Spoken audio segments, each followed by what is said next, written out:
सीकर जिला कलेक्ट्रेट में भी बम की सूचना, खाली करवाया जा रहा है collectorate. Police civil defence team मौके पर मौजूद है। संभवतः हो सकता है मॉक ड्रिल हो, अभी तक लेकिन पुष्टि नहीं हुई है। लगातार हर जिले से ऐसी धमकियां सामने आ रही हैं जहां जिला कलेक्ट्रेट को बम से उड़ाने की धमकी मिल रही है। पाली से भी ऐसा ही मामला सामने आया था, जहां हालांकि मॉक ड्रिल हो रहा था। प्रशासन कितना सचेत है ये देखने के लिए मॉक ड्रिल करवाया जा रहा था, लेकिन फिलहाल अब सीकर से भी ऐसी ही खबर सामने आई है। हो सकता है यहां पर भी मॉक ड्रिल हो, लेकिन अभी तक कोई पुष्टि नहीं हुई है।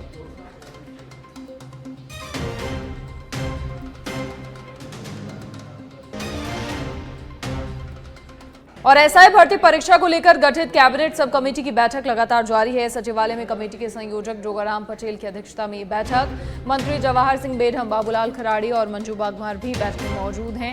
एसीएस होम आनंद कुमार, कार्मिक विभाग के सचिव के पाठक, रामनिवास मेहता भी बैठक में मौजूद हैं। मंत्री सुमित गोदारा, गजेंद्र सिंह खिंसर वीडियो कॉन्फ्रेंसिंग के जरिए बैठक से जुड़े हैं। तो लगातार कैबिनेट सब कमेटी की बैठक सचिवालय में जारी है। कैबिनेट सब कमेटी के तमाम जो मेंबर्स हैं, मंत्री हैं, वो जुड़े हुए हैं। एसआई भर्ती परीक्षा को लेकर ये बैठक चल रही है और इस बैठक में बड़ा फैसला संभव। भर्ती परीक्षा रद्द होती है या यथावत रहती है, बैठक के बाद ही साफ हो पाएगी।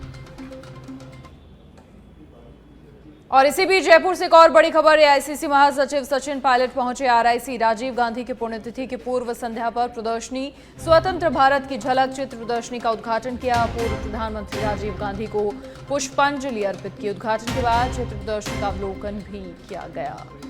तो राजीव गांधी की पुण्यतिथि से पूर्व की प्रदर्शनी जिसका उद्घाटन किया है आईसीसी महासचिव सचिन पायलट ने, और साथ ही पूर्व प्रधानमंत्री राजीव गांधी को पुष्पांजलि भी अर्पित की।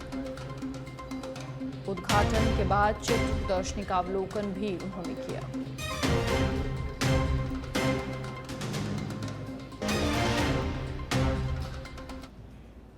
और इसी बीच एक और बड़ी खबर का रुख करेंगे। भाजपा की सिंदूर यात्रा शाम को 5:30 बजे निकलेगी। सिंदूर यात्रा हवा महल से बड़ी चौपट, छोटी चौपट तक निकलेगी सिंदूर यात्रा। मुख्यमंत्री भजनलाल शर्मा मौजूद रहेंगे। मातृशक्ति एक स्वर में राष्ट्र के लिए नारी शक्ति के योगदान को गर्व के साथ प्रदर्शित करेगी। मातृशक्ति एक स्वर में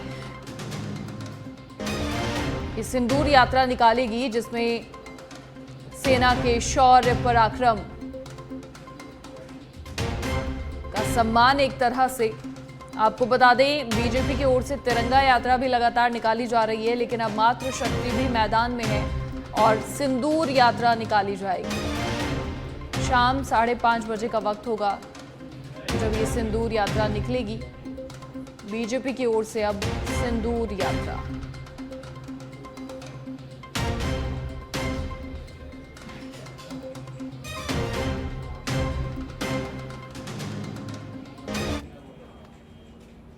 और इसी बीच टोंक से बड़ी खबर। नरेश मीणा की SC/ST कोर्ट में हुई पेशी। FIR नंबर 166/24 पर फैसला सुनाया, जबकि FIR नंबर 167/24 पर सुनी चार्ज बहस 30 मई को सुनाया जाएगा। आज हुई चार्ज बहस पर फैसला। नरेश मीणा की ओर से वकील फतेहराम मीणा और सलीम सूरी ने पैरवी की। पेशी के बाद नरेश मीणा को कड़ी सुरक्षा के बीच पुलिस बूंदी जेल लेकर रवाना हुई। FIR नंबर 167/24 पर चार्ज बहस सुनी। बड़ी जानकारी, बड़ी खबर। 30 मई को सुनाया जाएगा। आज हुई चार्ज बहस पर फैसला। नरेश मीणा की ओर से वकील फतेहराम मीणा और सलीम सूरी ने पैरवी की। बड़ी जानकारी। पेशी के बाद नरेश मीणा को कड़ी सुरक्षा के बीच पुलिस बूंदी जेल लेकर रवाना हुई। समरावता कांड से जुड़ा हुआ ये पूरा मामला है। इस मामले में चार्ज बहस हुई। और दोपहर 2 बजे बीजेपी कार्यालय में प्रेस कॉन्फ्रेंस। प्रदेश मंत्री और तिरंगा यात्रा के संयोजक भूपेंद्र सैनी करेंगे प्रेस वार्ता। तिरंगा यात्रा की ब्रीफिंग करेंगे भूपेंद्र सैनी। 2 बजे बीजेपी कार्यालय में प्रेस कॉन्फ्रेंस होगी, जिसमें तिरंगा यात्रा की ब्रीफिंग होगी। प्रदेश मंत्री और तिरंगा यात्रा के संयोजक भूपेंद्र सैनी ये प्रेस वार्ता करेंगे। आपको बता दें, प्रदेश भर में बीजेपी की ओर से तिरंगा यात्रा निकाली जा रही है। और दिल्ली से इसकी शुरुआत हुई थी। इसके बाद अब आज 2 बजे बीजेपी कार्यालय में प्रेस कॉन्फ्रेंस होगी और तिरंगा यात्रा की पूरी तरह से ब्रीफिंग की जाएगी। प्रदेश मंत्री और तिरंगा यात्रा के संयोजक भूपेंद्र सैनी ये प्रेस वार्ता करेंगे मीडिया से मुखातिब।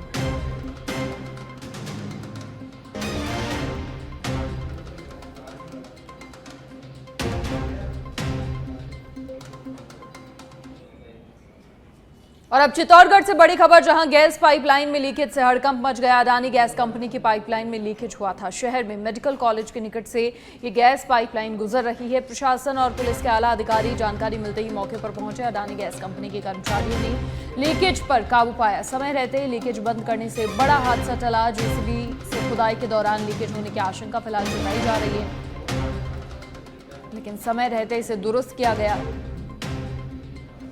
जिससे बड़ा हादसा होने से टल गया। जेसीबी से खुदाई के दौरान हो सकता है लीकेज हुआ हो। प्रशासन और पुलिस के आला अधिकारी जानकारी मिलते ही मौके पर पहुंचे और तुरंत इसे दुरुस्त करवाया गया।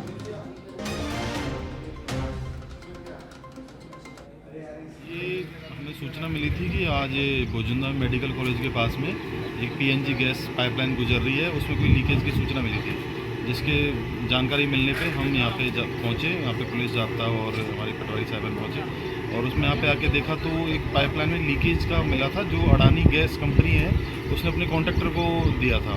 और जब वो काम कर रहे थे तो काम करने के दौरान इसमें लीकेज हुआ था, जिस पे कंपनी के कर्मचारी अधिकारी पहुँच गए हैं और उसको कंट्रोल कर लिया है और उसको लीकेज को बंद कर दिया है। और इस बारे में हमने सूचना ऊपर उच्च अधिकारी को पहुंचा दी है और कंपनी को भी वार्निंग दी है कि आगे से अगर इसी तरह का किसी भी तरह का कोई भी काम हो तो अडानी कंपनी अपने को पहले यहाँ पे प्रशासन को इन्फॉर्म करेगी और उसके बाद इस तरह का कोई काम। चित्तौड़गढ़ के बेगू में जिला कलेक्टर आलोक रंजन और विधायक डॉक्टर सुरेश धाकड़ ने धूलखेड़ा वार्ड का निरीक्षण किया। वार्ड नंबर 25 धूलखेड़ा में कनेक्शन लाइन में लीकेज के कारण लोगों के घरों में गंदा पानी पहुंच रहा है, जिससे पिछले 4-5 दिनों से वार्ड में उल्टी दस्त का प्रकोप है, जिसमें 40 से ज्यादा महिला, पुरुष, बच्चे और बुजुर्ग बीमार हो चुके हैं। कलेक्टर और विधायक ने उपजिला चिकित्सालय में चिकित्सकों से भर्ती मरीजों की स्वास्थ्य की जानकारी ली, उनका हालचाल जाना।